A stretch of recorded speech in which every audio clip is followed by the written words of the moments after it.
gracias en esta noche, Señor, por este tiempo, este espacio, Señor. Toma el control, Señor, de la palabra, Señor, del mensaje, que pueda impactar nuestros corazones, que pueda impactar a la iglesia, al Centro Cristiano de Heredia, Señor, en el nombre de Jesús. Amén.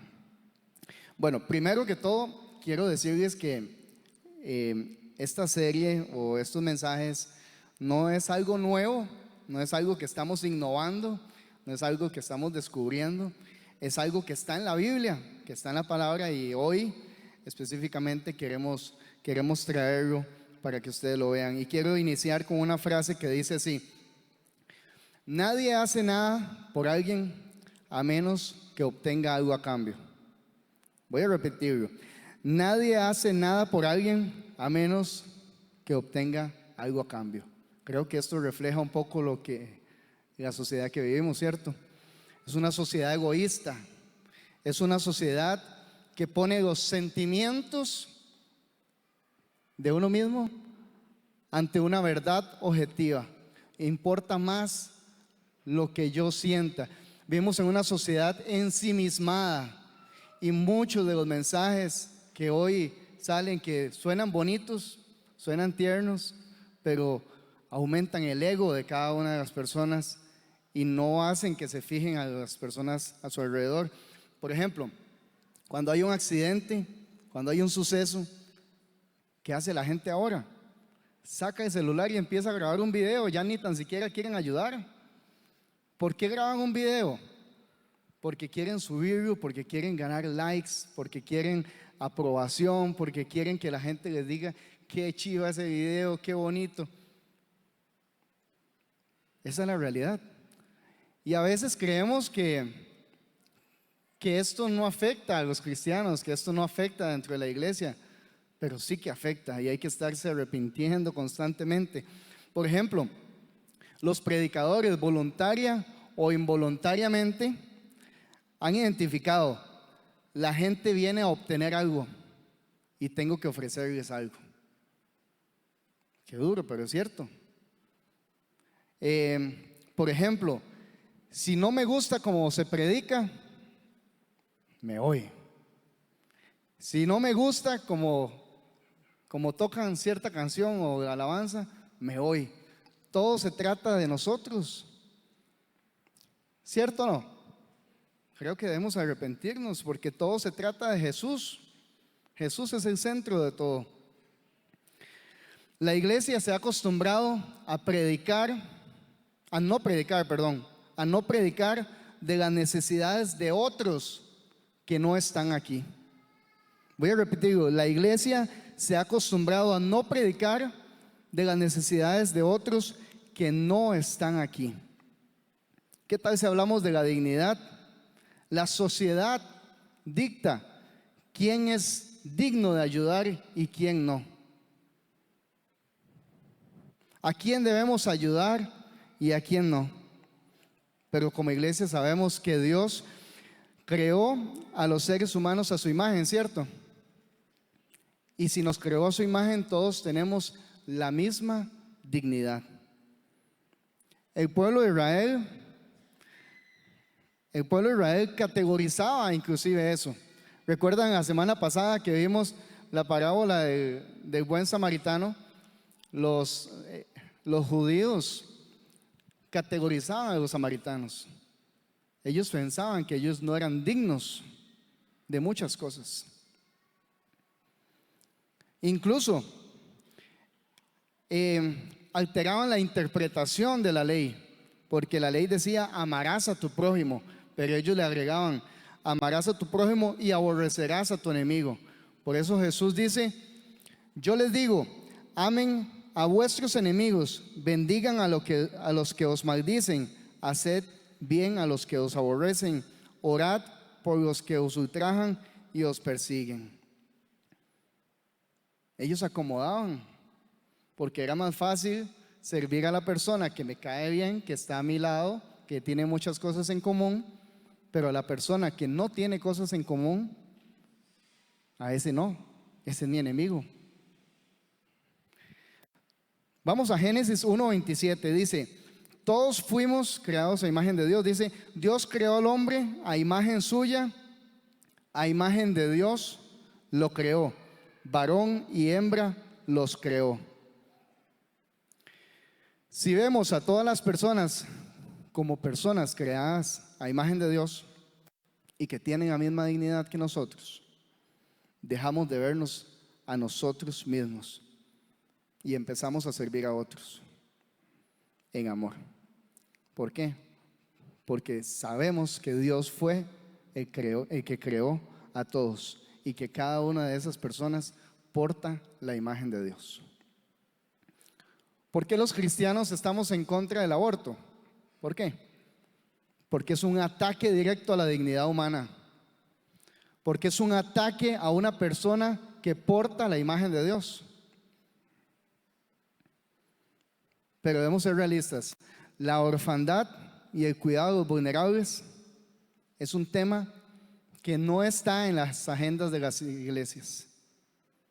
No está en la agenda de la iglesia universal, pero sí está en la agenda de Dios. Y hoy lo vamos a ver. Vamos a hacer un recorrido y vamos a ver cómo Dios muestra su amor y su protección hacia el huérfano, hacia las personas vulnerables. Podemos ver desde Génesis, desde la caída, que Dios va escogiendo un pueblo perfecto, no, un pueblo que Dios escogió por pura gracia y que va escogiendo, y ahí aparecen personajes como Abraham, Isaac, Jacob, las 12 tribus, José. Y ahora sí, entramos a Egipto. Dice Éxodo 1:10 que hay un surgimiento de un nuevo rey, que dice que los judíos están creciendo y teme que se unan a un pueblo enemigo y les hagan guerra. Y en el versículo 11 dice, y los hacen esclavos. En Éxodo 2, capítulo 2, verso 23, si lo pueden buscar, dice así: pasado mucho tiempo, murió el rey de Egipto. Y ojo lo que dice aquí. Quiero que pongan mucha atención a lo que dice aquí. Los israelitas gemían a causa de la servidumbre y clamaron. Su clamor subió a Dios a causa de su servidumbre. Dios oyó su gemido y se acordó de su pacto con Abraham, Isaac y Jacob. Dios miró a los israelitas y los tuvo en cuenta. Quiero, si ustedes pueden marcar estas palabras en este versículo, marquen donde dice: los israelitas gemían a causa de la servidumbre y clamaron. Marque eso, porque ahorita lo vamos a ver. Y dice que su clamor subió a Dios. ¿A causa de qué? A causa de su esclavitud, a causa de su servidumbre. ¿Y Dios qué hizo? Dios oyó su gemido. ¿Y después qué hace Dios? Dios actúa. Dios escoge a Moisés para liderar esa liberación. Y Dios en esa parte muestra su poder. Si ustedes recuerdan las 7 plagas, Dios despliega un poder que hace que el pueblo de Israel conozca al Dios verdadero, pero también los pueblos que estaban a su alrededor también estaban viendo el verdadero Dios. Y antes de darles la ley, bueno, ya digamos que ya Dios los liberó, ya pasó todo este despliegue de poder de Dios y ya los liberó. Un pueblo libre, un pueblo que Dios liberó de esa esclavitud, le da la ley. Pero antes de darle la ley, Dios le recuerda quién es Él y lo que Él ha hecho.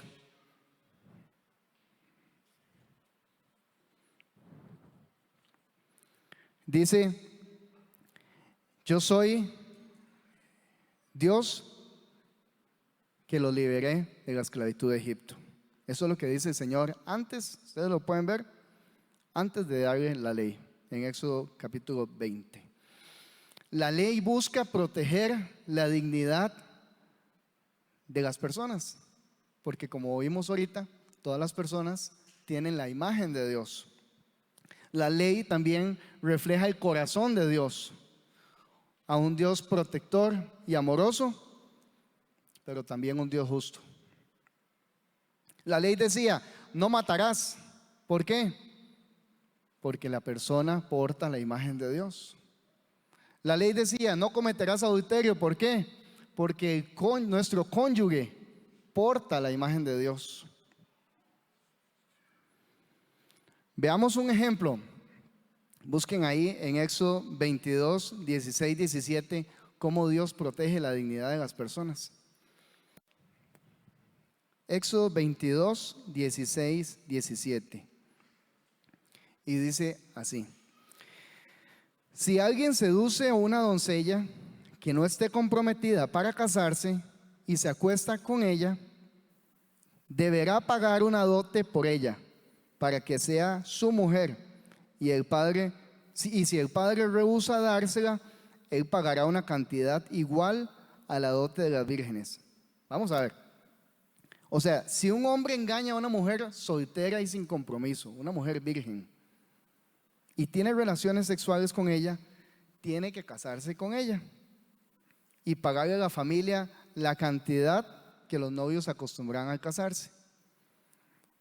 Y si el padre decía que no, igual tenía que retribuir su falta. ¿Y por qué esto? Porque una mujer que ya no era virgen no podía casarse. Y si no podía casarse en este contexto, quedaba sometido a una población vulnerable. O sea, no tenía sostén económico, solo tenía el padre, pero cuando el padre moría, ya no tenía nadie. Vamos al versículo clave de esta noche y dice Éxodo 22, 21, 24. Ayúdenme a buscar Éxodo 22, 21, 24 y traigan a memoria aquellas palabras que le dije anteriormente del versículo. El Señor le dice al pueblo de Israel lo siguiente: no maltrates ni oprimas a los extranjeros. ¿Por qué? Dice, pues también tú y tu pueblo fueron extranjeros en Egipto. Les recuerda una vez más qué ha hecho Él por ellos. También dice, no explotes a las viudas ni a los huérfanos. ¿Y por qué? Y dice, porque si tú y tu pueblo lo hacen y ellos me piden ayuda, yo te aseguro que atenderé su clamor. Una pregunta: ¿ellos sabían que Dios atendía el clamor de una persona que estaba en vulnerabilidad? Ellos sí lo sabían, porque ellos habían clamado cuando estaban en esclavitud de Egipto. ¿Y qué hizo el Señor? Atendió su clamor y los liberó. Pero después de esto dice, arderá mi furor si ellos me piden ayuda. Dice, arderá mi furor y los mataré a ustedes a filo de espada, justicia. Y sus mujeres se quedarán viudas y sus hijos se quedarán huérfanos. El pueblo de Dios sabía quién era Dios y sabía lo que Él había hecho. Por eso este mandato era un mandato que ellos tenían que cumplir. Inclusive los profetas, Isaías capítulo 1, le recuerda al pueblo de Israel que ellos han descuidado este mandato. Los invito a inscribirse en el taller también el 29 de noviembre, que vamos a tratar este tema de Isaías capítulo 1. Pero incluso el Señor les dice, esa adoración me da asco. Y cuando uno sigue leyendo el capítulo se da cuenta que es porque han descuidado este mandato. Se han enfrascado en sí mismos nada más, no en los demás. ¿Qué es ser huérfano en este contexto? Ser huérfano en este contexto es no tener padre. no es no tener padre y madre. No, en este contexto es solo no tener padre. O sea, el padre había fallecido. ¿Y por qué? Porque cuando el padre fallecía, automáticamente la madre pasaba a ser viuda. Y la viuda entraba en una población vulnerable. Estaba el huérfano, la viuda y el extranjero. Dios se toma tan en serio, pero tan en serio la defensa del huérfano, que Él mismo se hace llamar padre de los huérfanos. Veamos Salmo 68:5. Dice: Padre de los huérfanos, defensor de las viudas, este es Dios y su morada es santa. Los huérfanos eran la única población en el Antiguo Testamento que podían llamar a Dios Padre, porque Él mismo se hacía llamar Padre de los huérfanos. La palabra huérfano aparece en la Biblia 45 veces, no es casualidad. Y aparece siempre con las viudas y los extranjeros. Algunos esto lo llaman la trilogía de los vulnerables. Dios sabía que si su pueblo no cuidaba a los vulnerables, ellos iban a estar a expensas de cualquier cosa. Que podía venir una persona sin escrúpulos y podían explotarlos. Por eso Dios mandaba a su pueblo a ser diferente, a marcar esa diferencia y a reflejar lo que es un Dios amoroso y un Dios de misericordia.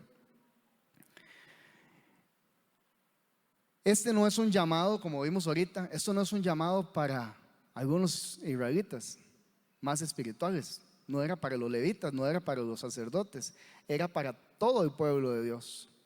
No era algo que aquí en la ley dijera, bueno, los levitas tienen que hacer esto o los sacerdotes tienen que hacer esto. No, era para todo el pueblo.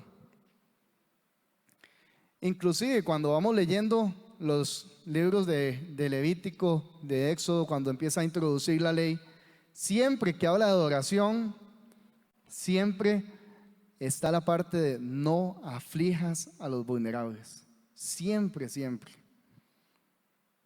Oiga lo que voy a decir. Tratar las necesidades de los huérfanos no es caridad, es adoración. Voy a decir una vez más. Tratar las necesidades de los huérfanos no es caridad, es adoración. En la caridad, el dadivoso recibe la gloria, pero en la adoración, Dios recibe la gloria. ¿Cuántos dicen amén a eso?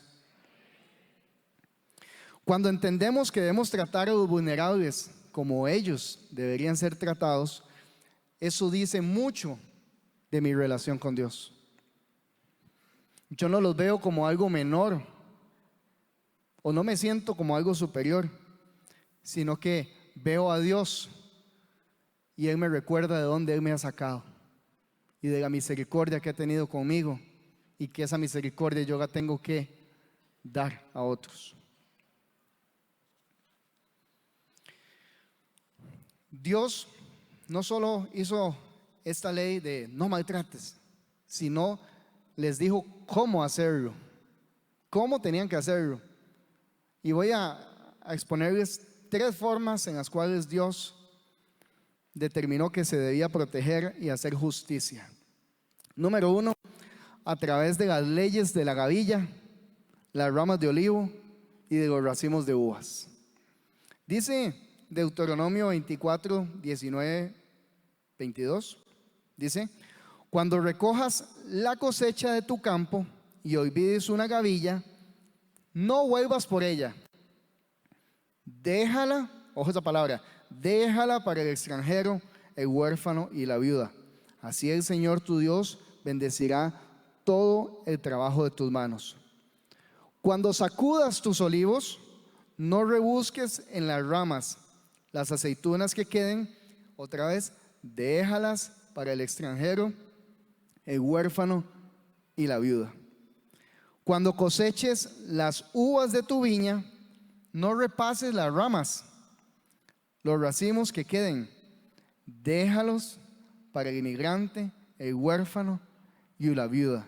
Y dice: recuerda que fuiste esclavo en Egipto, por eso te ordeno que actúes con justicia. cuando dice déjalas para el extranjero, es porque ellos tenían que ir a trabajar. Vean que esta forma como el Señor proveía a la población vulnerable no era de una forma asistencialista. O sea, ellos no estaban extendiendo su mano para que le den, sino que Dios proveía de esta forma para que ellos pudieran trabajar. ¿Y por qué? Porque el trabajo dignifica a las personas y permitía que ellos no tuvieran patrono, por decirlo así, sino que ellos podían ir y recoger sin tener a alguien que estuviera superior a ellos. ¿Por qué? Porque si no los explotaban o los hacían más vulnerables todavía. Entonces el Señor ideó esta forma para mostrar su amor y fortalecer la dignidad de las personas. Esta ley el objetivo no era mantener económicamente a las personas, sino era dignificarlos con el trabajo. La segunda manera está en Deuteronomio 26:12 y era a través de la ley del diezmo del año tercero. Era un diezmo que el pueblo debía separar cada 3 años para esta población vulnerable. No era un diezmo mensual, no era un diezmo anual, era un diezmo cada 3 años. Y es muy congruente con la primera forma, porque lo que busca no es ser asistencialista, es dignificar. Y la tercera es a través de la maldición del opresor. Busquemos Deuteronomio 27:19. Dice: maldito sea quien viole los derechos del extranjero, del huérfano o de la viuda. Y todo el pueblo dirá amén, dice. Todo el pueblo dirá amén. Bueno, hemos visto una parte del corazón de Dios ante los huérfanos, ¿cierto? Pero quiero cerrar con Deuteronomio 10:17. Quiero que vayan conmigo nada más para cerrar. Deuteronomio 10:17. Y dice: porque el Señor vuestro Dios es Dios de dioses y Señor de señores, Dios grande y poderoso y temible, que no hace acepción de personas ni acepta soborno. Él hace justicia al huérfano y a la viuda y muestra su amor al extranjero, dándole pan y vestido. ¿Quién nos revela este versículo de Dios? Nos revela un Dios fuerte, a un Dios poderoso, al Señor de señores, al Dios de dioses, pero también nos revela un Dios misericordioso, un Dios justo, un Dios que se pone al frente sobre esa población vulnerable. Un Dios que muestra ese amor hacia los vulnerables. La pregunta que debemos hacernos es: ¿sigue estando latente ese corazón de Dios actualmente? ¿O solo era antes?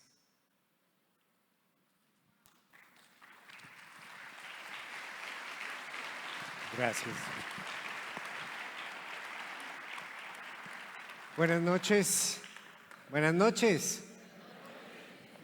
Gracias, Mao, por esa introducción que nos muestra que Dios en el Antiguo Testamento, en todo lo que Mauricio habló, mostramos a un Dios que se preocupa, que vela y que se interesa por la población vulnerable.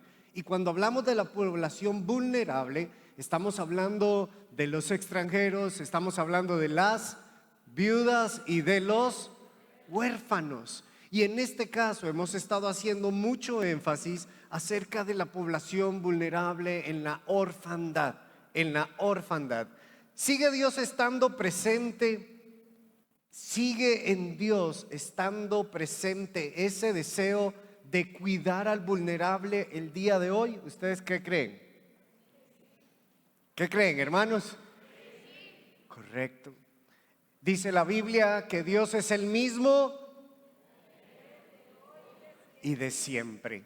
Por lo tanto, si Dios es el mismo de ayer, de hoy y de siempre, y Él en el Antiguo Testamento se preocupó por dejar estatutos, se preocupó por dejar leyes, se preocupó por formar a su pueblo en el cuidado de los más vulnerables como los huérfanos, hoy en día Dios sigue teniendo el mismo corazón, sigue teniendo la misma preocupación, pero también sigue teniendo la misma demanda para su pueblo en cuidar a los más vulnerables. ¿Están conmigo?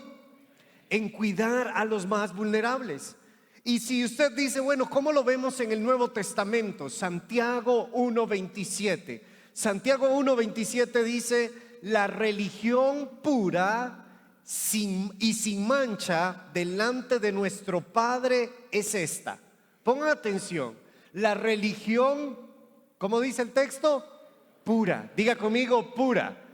No estamos hablando de ahí una medio sancocho, un arroz con mango, no. Estamos hablando que la religión pura y sin mancha delante de Dios nuestro Padre es esta: visitar a los quienes, a los huérfanos y a las viudas en sus aflicciones, y conservarse limpio de la corrupción del mundo. Hermano, esta es la única vez que en la Biblia se menciona la palabra religión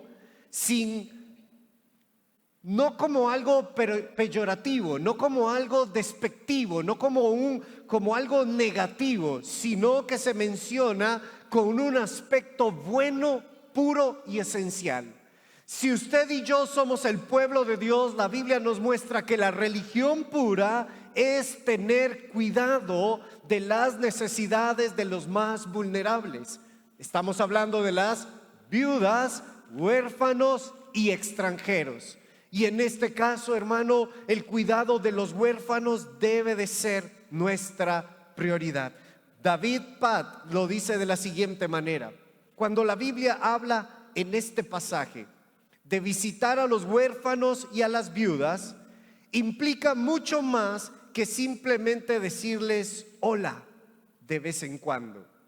Esta misma palabra visitar que se usa en este texto de Santiago se usa en diferentes lugares del Nuevo Testamento para describir la forma en la que Dios mismo visita a su pueblo para ayudar a la gente, darles fuerza y alentarlos a visitar a los huérfanos y a las viudas. Significa ministrarles con una profunda preocupación por su bienestar y un compromiso claro de ayudarles en sus necesidades. Por eso, hermano, estamos hablando de este tema, porque en estos meses que se acerca diciembre, en estas épocas de espíritu navideño, ¿verdad? Muchos somos en algún momento llamados y somos sensibles por la época a mirar las necesidades, pero lo hacemos con un corazón con una religión no pura, sino que lo hacemos porque nos conmueve el sentimiento, lo hacemos por lástima, muchas veces lo hacemos por presión o quizás por descargo de conciencia. ¿Están conmigo, hermanos? Entonces yo doy, de hecho, que hay un taller que lo hace una organización a nivel internacional que dice más allá de payasos y piñatas. Más allá de payasos y piñatas. ¿Por qué? Porque es muy fácil organizar para esta época. Ahora, no estoy diciendo que esto sea malo, no estoy satanizando eso, nosotros mismos lo hacemos. Pero escuche, no estoy hablando de que es muy fácil hacer fiestas de fin de año para niños vulnerables una vez al año y el resto del año olvidarnos de que existen. Eso es muy fácil. Es muy fácil tocar a las empresas y a los corazones de aquellos que quizás tienen recursos para que una vez al año se acuerden de niños en hambre y en necesidad y en escasez. Pero Dios no nos manda a acordarnos de ellos una vez al año. Dios nos manda a preocuparnos de forma sincera, compasiva, por los más vulnerables. Amén. La iglesia del primer siglo seguía atendiendo a la población vulnerable, y saben ustedes, basados en la demanda y la ordenanza del Señor. En Hechos capítulo 6, verso 1 dice: en aquellos días, al aumentar el número de discípulos, se quejaron los judíos de habla griega contra los de habla aramea, de que sus viudas eran desatendidas en la distribución diaria ¿de qué? De los alimentos. Ahí está una iglesia que se preocupaba por repartir a las viudas, como ya Mauricio lo explicó, porque no tenían sustento por el contexto en el que se encontraban. Entonces la iglesia se preocupaba por las viudas, y había una desatención de los más vulnerables. Si había desatención a las viudas, por ende había desatención a los huérfanos, a los hijos, a los niños. ¿Están conmigo? Y la iglesia se preocupaba por eso. Primera de Timoteo 5:16 dice: si alguna creyente tiene viudas en su familia, debe ayudarlas para que no sean una carga a la iglesia. Así la iglesia podrá atender a las viudas desamparadas. O sea, va en una función familiar, pero también en una función de comunidad, de iglesia. Ahí está la iglesia, cuidando. ¿Cuáles eran los retos que la iglesia primitiva del primer siglo tenía? ¿Sabe por qué? Porque algunos dicen: sí, Isaac, pero eso era antes. Hoy hay retos mayores. Le voy a decir algo: la iglesia del primer siglo tenía más retos que nosotros hoy en día. La iglesia del primer siglo no poseía los recursos que hoy la iglesia de este tiempo posee. ¿Están conmigo? Hermanos, hoy están muy callados, hermanos. Yo siento que el Espíritu Santo los tiene con el corazón compungido, que es mi fe, mi oración, ¿verdad? Y espero que usted esté teniendo este tema en consideración, porque no podemos seguir siendo indiferentes ante esta necesidad. ¿Saben ustedes que la iglesia del primer siglo surge en medio del Imperio Romano? El Imperio Romano era quien dominaba en ese momento. El Imperio Romano fue el que en medio de eso crucificó a nuestro Señor Jesucristo, y todos conocemos la historia. El Imperio Romano dominaba en esa época. En el mundo romano, en el Imperio Romano, había demasiada crueldad con los niños. Había demasiada crueldad con los niños. El aborto en el Imperio Romano era una práctica sumamente común y peligrosa. ¿Saben que utilizaban un gancho de bronce? Lo utilizaban para introducirlo en el vientre de las mujeres y simplemente arrancar el feto del vientre, y así era la forma en la que abortaban. Esto producía obviamente demasiadas muertes, no solo de los fetos, sino también de las mismas mujeres. Pero poco importaba, porque el valor de un niño para el Imperio Romano era menos o menor al de una mujer. Esta práctica de aborto constituía la solución rápida para los problemas personales de los romanos. Aquellos que tenían sexo promiscuo recurrían al aborto para evitar embarazos no deseados. Los que no contaban con dinero para criar a sus hijos se liberaban de un gasto adicional con el aborto. Era una solución simple y llana. Aquellos que no querían que la herencia se dividiera entre varios hijos, simplemente abortaban a los hijos secundarios. El infanticidio, escuche lo que estoy diciendo, porque en la historia está esto registrado. Yo no me lo estoy sacando ni lo estoy inventando. El infanticidio era común en el Imperio Romano. Inclusive Platón en el 387 antes de Cristo al 347 antes de Cristo, y Aristóteles mismo en el 384 antes de Cristo al 322 antes de Cristo, decían que los bebés que nacían no eran deseados, podían ser ahogados. Ahora usted me dice, ¿cómo es esto posible, hermano? ¿Qué estamos viendo hoy en día? ¿Cuál es nuestra realidad hoy en día? Es la indiferencia ante una población que muchas veces representa para nosotros, los que hoy estamos en este mundo, un estorbo. Porque así el mundo lo ha planteado. Así la sociedad y la cultura hoy en día lo ha planteado. Estorbos para alcanzar mi éxito, estorbos para alcanzar mi felicidad, estorbos para alcanzar mis deseos egocéntricos y egoístas. Estorbos. Pero eso no es de nuestra época únicamente. Estoy hablándole de la época del Imperio Romano. Pero ¿sabe usted, hermano, que en conclusión en Roma no había preocupación por los niños en general? Literalmente se deshacían de ellos como cualquier cosa.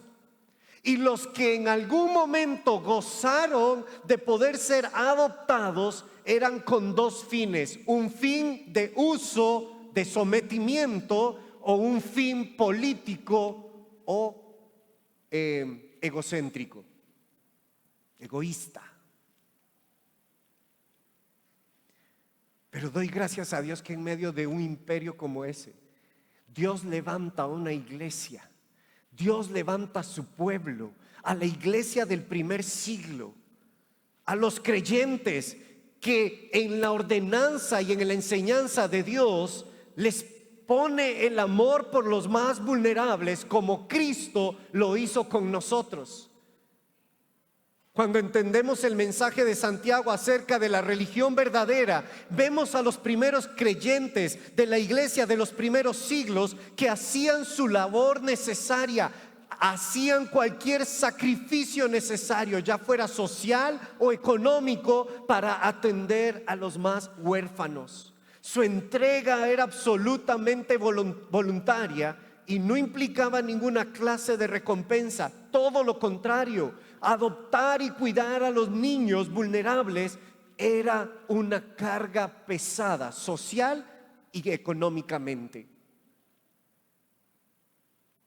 Pero ellos lo hacían porque entendían el mandato del Señor y lo hacían voluntariamente y por amor, porque ellos mismos habían sido adoptados por nuestro Señor Jesucristo.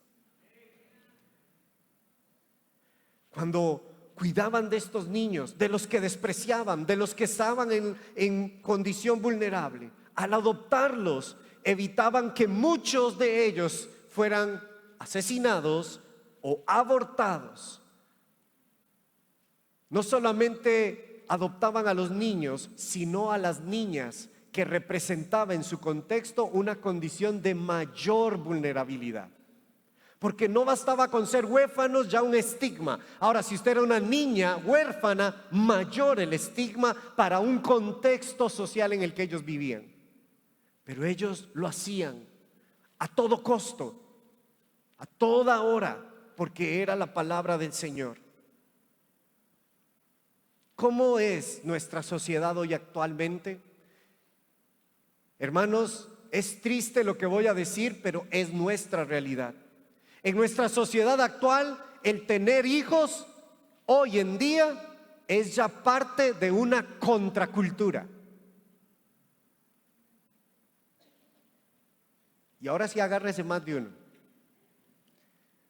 Sí, más de uno que estando en la iglesia se ha dejado permear por una cultura totalmente mundana, diabólica y antibíblica. Escuche todo lo que estoy diciendo, hermano, porque lo que estoy diciendo, si usted me está captando, es fuerte, pero así es. Y lo quiero repetir otra vez para que le quede claro. Muchos de los que hoy están aquí sentados, jóvenes, a ustedes les estoy hablando, adultos, bueno, no, voy a aclarar, padres que están aquí sentados, le estoy hablando a la iglesia. Nos hemos dejado permear de una influencia, de una cultura, de una forma de pensar que ha estado surgiendo desde el mismo infierno, porque es antibíblica. Y nosotros hoy gozamos de eso, porque hoy tener bebés es contra la cultura. Es una contracultura. ¿Por qué estoy diciendo esto? Porque implica salirnos de la comodidad constante en la que vivimos. Implica incomodarnos. Implica no alcanzar, implica un obstáculo.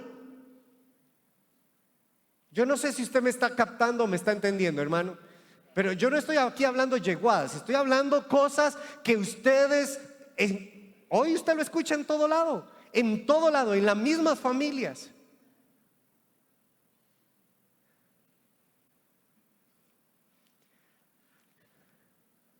Estoy pensando en varios dichos que hoy mencionamos, y si usted en algún momento lo ha mencionado, yo solamente quiero decirle, analícelo si eso es bíblico.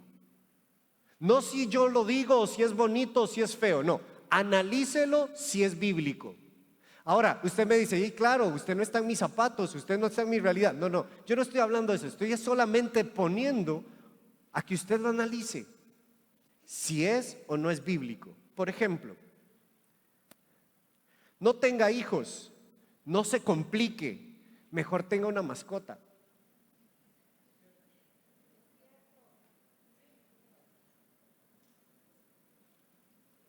No tenga hijos, no se complique. Los perros y los gatos duran menos años. ¿No hemos hoy culturalizado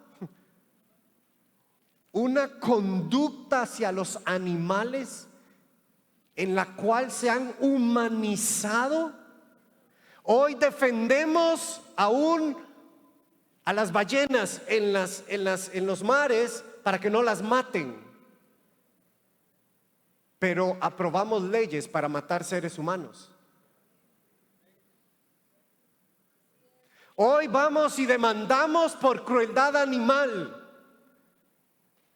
pero tenemos niños institucionalizados por años y nos hacemos de la vista gorda.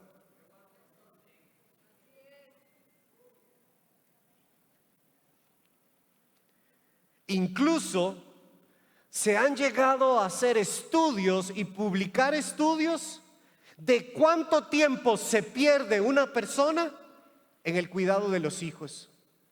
Oiga usted, ¿cuánto tiempo pierde una persona en el cuidado de los hijos? No es cuánto tiempo invierto en la vida de otro, no, es cuánto tiempo pierdo. Y el último, lo que no se tiene, no hace falta.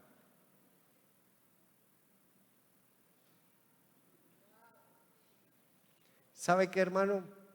Quizás usted y yo no podamos, por alguna razón, alguna circunstancia, usted tal vez no pueda, está luchando y pues dependa de un milagro, no tenga hijos ahorita, tal vez no es el momento, tal vez hay tantas circunstancias. Yo no quiero encapsular solo eso, pero le voy a decir algo. Eso a usted y a mí no nos impide en invertirnos, en atender, en poder preocuparnos por la necesidad de los más vulnerables. No le impide. A usted como abuela, usted dice, no, ya pasé esa etapa. Quiero decirle que usted todavía no ha terminado en el Señor hasta que no se muera. Porque usted como abuela puede influir en la vida de sus nietos, pero también puede influir en la vida de los que están en la iglesia, hijos pequeños ahí en el mundo, porque usted como abuela puede influir en eso. ¿Están conmigo? Usted como pareja que no tiene hijos y que está tal vez en una etapa, yo no estoy diciendo que no, pero usted puede invertir. Y es más, si usted cree al final lo más pobre y lo más bajo que usted puede hacer, si no puede invertir, si usted no saca el tiempo, mire, lo que así lo más bajo que usted podría hacer es agarrar su bolsillo y poder dar para que otros atiendan lo que usted no quiere hacer.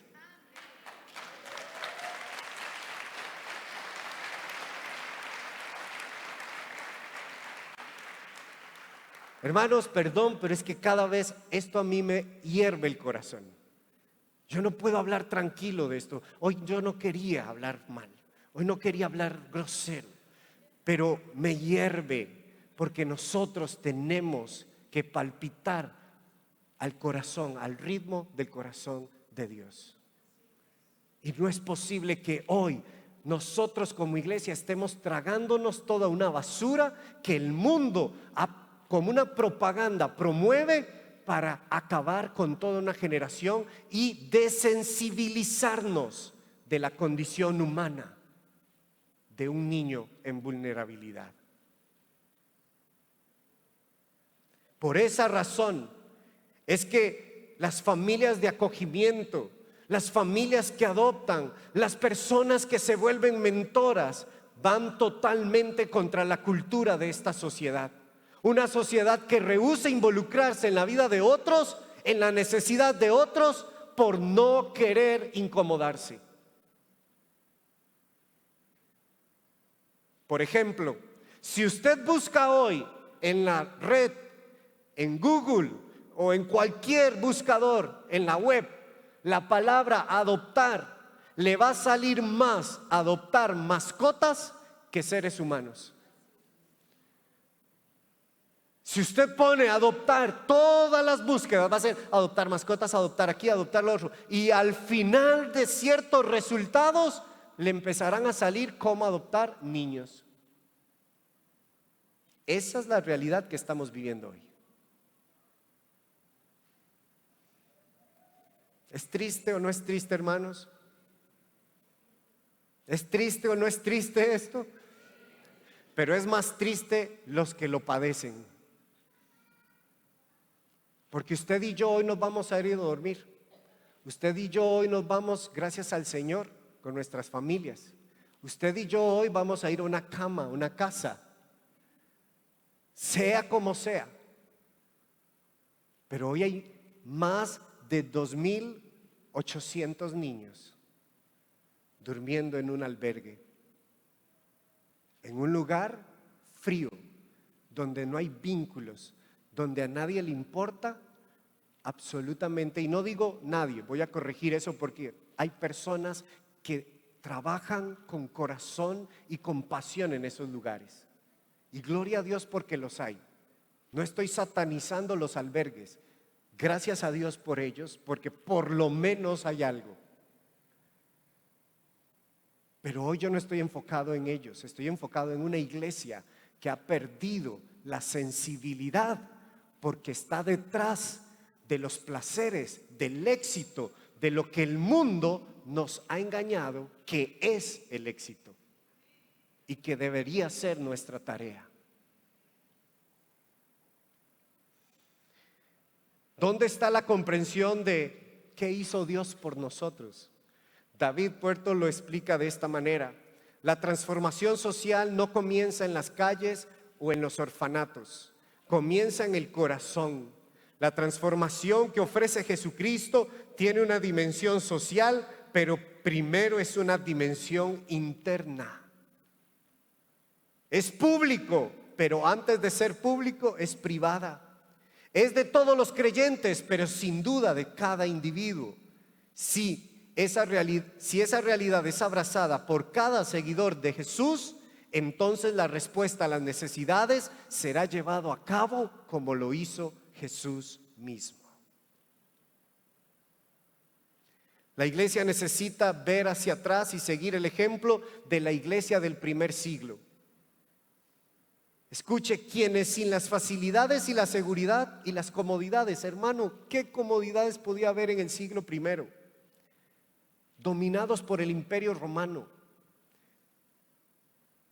donde solo el hombre quizás era el proveedor. ¿Qué comodidad podía haber en un Israel antiguo? ¿Qué seguridad? Pero sin embargo se entregaron a cuidar a los más débiles, entre ellos los huérfanos, y a seguir el ejemplo de nuestro Señor Jesucristo, que nos adoptó como sus hijos. La iglesia del primer siglo era una iglesia perseguida.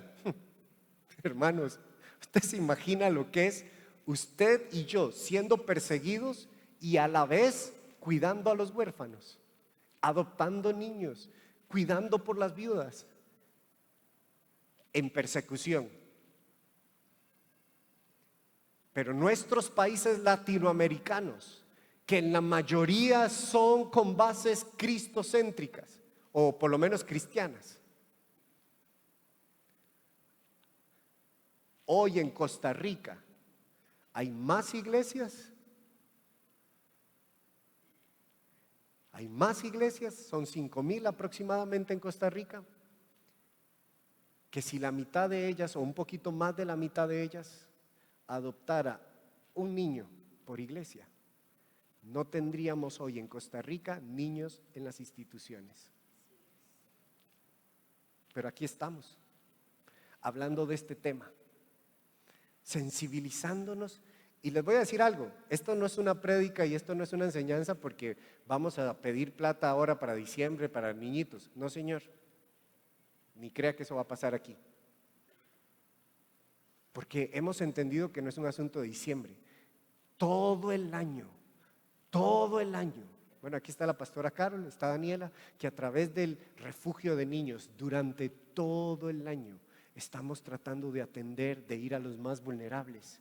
Todo el año estamos aquí capacitándonos con este ministerio. ¿Para qué? Para después de esto proponer soluciones reales, porque no estamos aquí para hablar paja. Hermanos, se los dije, usted y yo como Centro Cristiano de Heredia vamos a hacer algo en este tema. No nos vamos a quedar con los brazos cruzados. No. Y termino diciendo,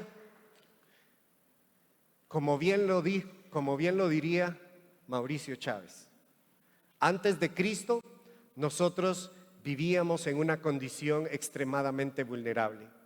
Éramos pobres espiritualmente, con el corazón quebrantado.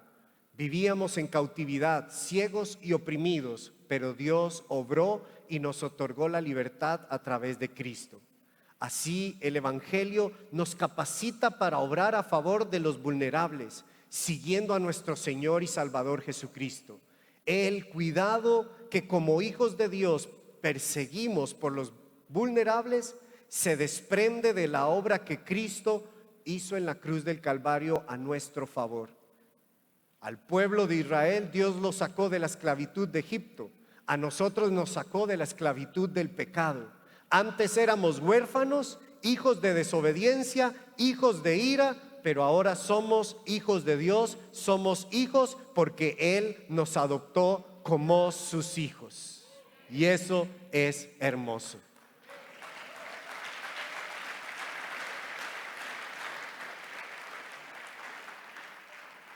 Quiero que pasen los músicos y quiero decirles lo último para cerrar esta segunda serie de enseñanzas de nuestra serie Vinculados por Amor. Allá está el stand. Les recomiendo los libros que usted compre y lea y se meta en esto, porque yo sé que la semana pasada se me acercaron muchos de ustedes a decirme: pastor, qué buen tema, muchas gracias. Y muchos hasta con lágrimas en sus ojos al escuchar casos de la vida real. Y yo doy gloria a Dios por eso. Pero yo quiero ir más allá. ¿Qué es lo que Dios está hablando a su corazón? Yo no quiero solamente que usted diga: qué bonito tema, qué bonito todo, y regresemos siendo la misma iglesia insensible, hermano. No. Es que le está hablando Dios a usted. Yo quiero decirle que El Espíritu Santo usa medios, usa cosas, usa formas, usa personas, usa prédicas para direccionar su vida, confirmar cosas que ya Dios le ha estado hablando. Y yo sé que aquí hay personas, hay familias, hay mucho recurso que puede ser canalizado en esta vía, en poder cambiar la vida de un niño en vulnerabilidad. Y como iglesia estamos capacitándonos. Hoy terminó, por ejemplo, una capacitación que aproximadamente hemos llevado, ¿cuántos meses?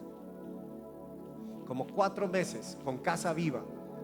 Una capacitación buenísima, porque como iglesia estamos comprometidos a acompañarle en los procesos que usted y yo nos vamos a involucrar. Acompañarle, no dejarle solo, guiarle, ayudarle, ver cómo.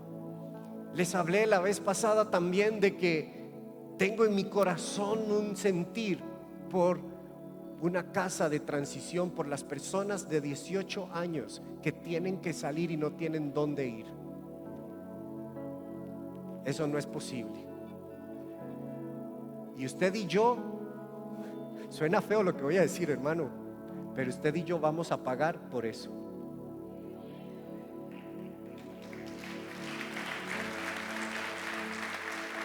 Una casa, un hogar donde no tienen que ir a la calle, no tienen que ir a donde los narcos, no tienen que ir a la droga.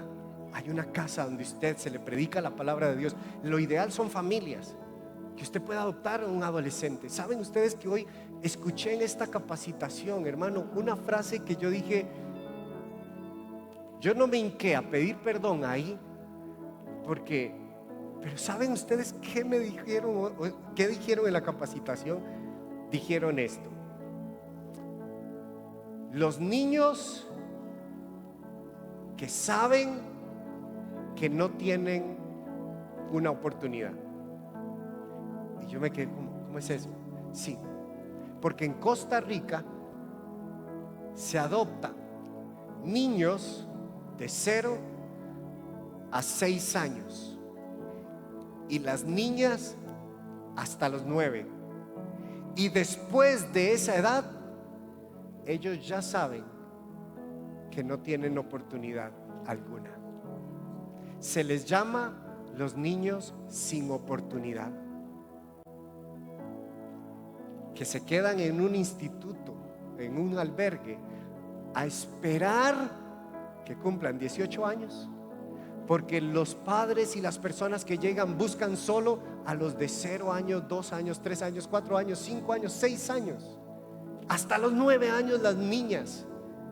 Pero los de 10, 11 y 12 están allá y ellos saben que no vienen por ellos, que no vienen por ellos, porque ya ellos no tienen oportunidad. Hermano, ¿usted me está entendiendo?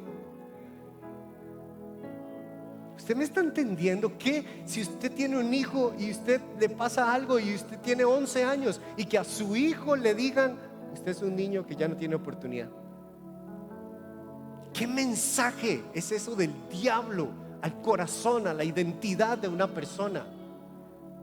A una niña que se le dice: usted ya no tiene oportunidad, y desesperados.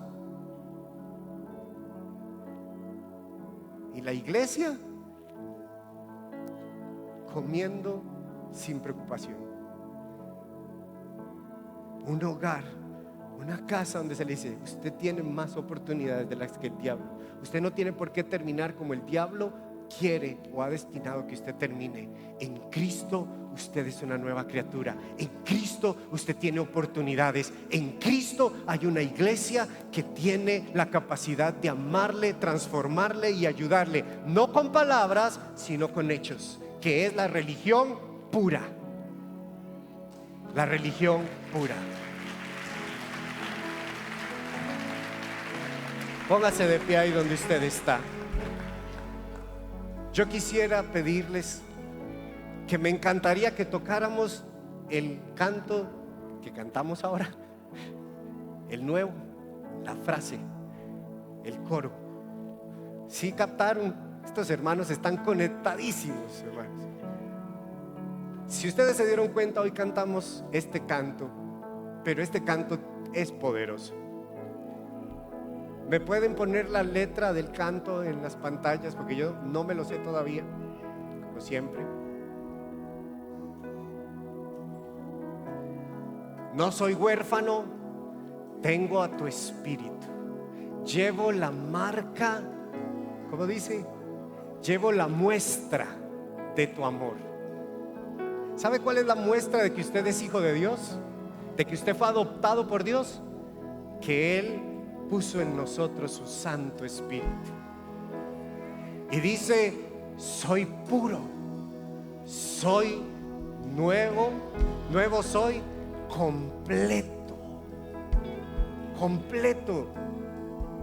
Hermano, en medio nuestro, que el Señor nos ayude a tener poblaciones vulnerables, que cuando cantemos todos, porque todos aquí estamos igual, éramos huérfanos y ahora somos hijos, no teníamos padre y ahora tenemos padre, estamos nuevos. Entonces, ¿por qué no entonamos este canto antes de cerrar esta enseñanza? Levante sus manos al cielo. Qué lindo, qué lindo.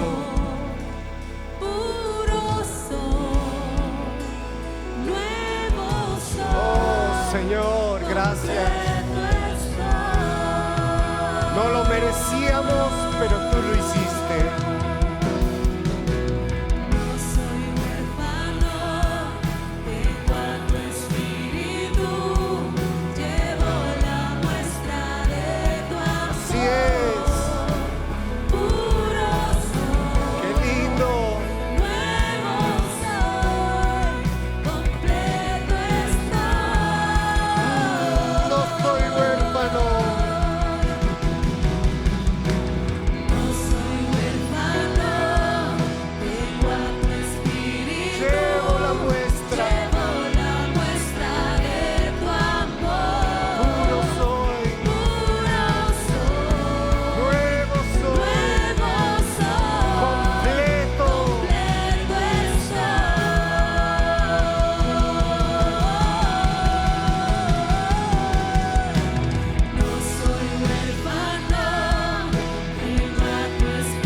Estamos como iglesia. Señor, que esto no sea un movimiento emocional. Nos estás moviendo como iglesia a tomar acciones concretas, a practicar la religión pura. No es posible, Señor, que niños sientan a sus 10, 11, 12 años que no tienen oportunidad. No es posible, Señor, que se miren como no aptos, desechados, rechazados. Suficiente dolor han tenido, Señor, en su niñez como para que no tengan más oportunidad. Señor, yo oro por nosotros como iglesia. Sensibilízanos, ayúdanos, dirígenos a poder, Señor, quizás no podamos cambiar mucho, pero sí hacer algo. A poder amar a los niños, cuidar a los niños, pero, Señor, a los más vulnerables con el doble de pasión, con el doble de compasión, de misericordia. Oro por las familias que están aquí. Oro por las personas que están, Señor, siendo llamadas, tocadas, ministradas a hacer algo. Ayúdanos, Señor, a como iglesia levantarnos en favor de los más vulnerables. Y Espíritu Santo, provéenos de recursos para que juntos podamos, Señor, hacer la diferencia. Porque cuando tú, Señor, pones una visión, tú también traes la provisión para ello. En el nombre de Cristo Jesús. Amén y amén. Dios les bendiga, hermanos. No se pierdan la próxima semana el cierre de esta serie Vinculados con Amor. Dios les bendiga.